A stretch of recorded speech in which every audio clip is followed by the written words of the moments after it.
Hey, it's Friday on the Daily Drive. My name is Breaux, and we are wrapping up our week of looking at the life of a guy named Nehemiah and highlighting some of the ways he was able to lead people so effectively.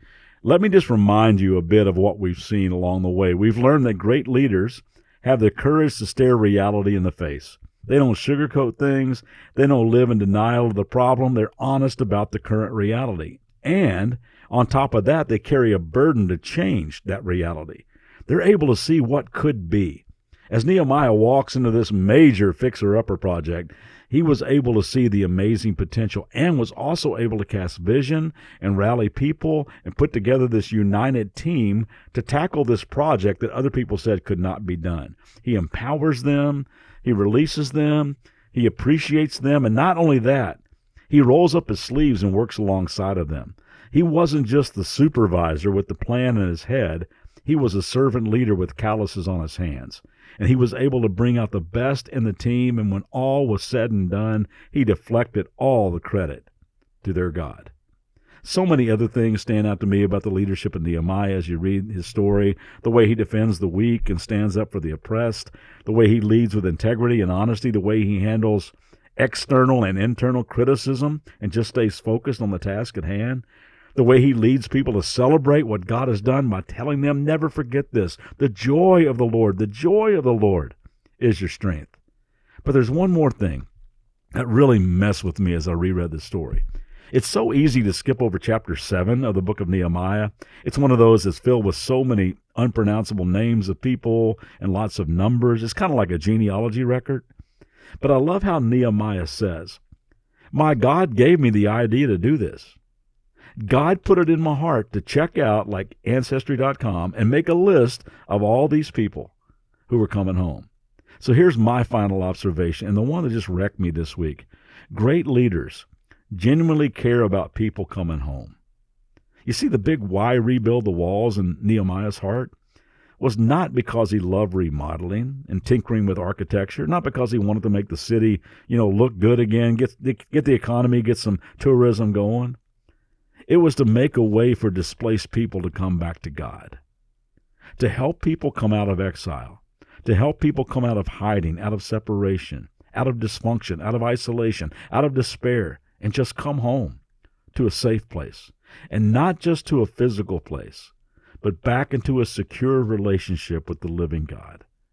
And I love that Nehemiah lists all of the exiles who returned from their captivity, and includes exact numbers, because the numbers were the lives of real people. And don't worry, I'm not going to read them all, but Nehemiah chapter 7 kind of goes like this. The family of Parosh, 2,172. The family of Arah, 652. The family of Elam, 1,254. The family of Zatu, 845. The family of Zakai, 760. The family of Bani, 648. The family of Aden, 655. The family of Jibbar, 95. The people of Bethlehem, 188. The people of Bethel and Ai, 123. The citizens of Jericho, 345. And on and on and on and on Nehemiah goes.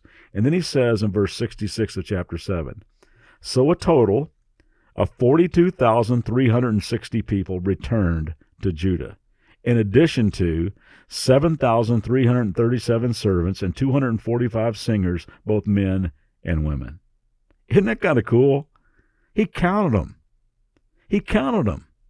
Took the time to look them all up and wrote them all down, because displaced people matter to God. He wants everyone to come home.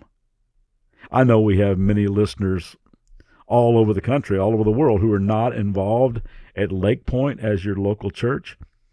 But at Lake Point right now, it's why we're adding services. It's why we're opening new venues and starting new campuses and planting new churches.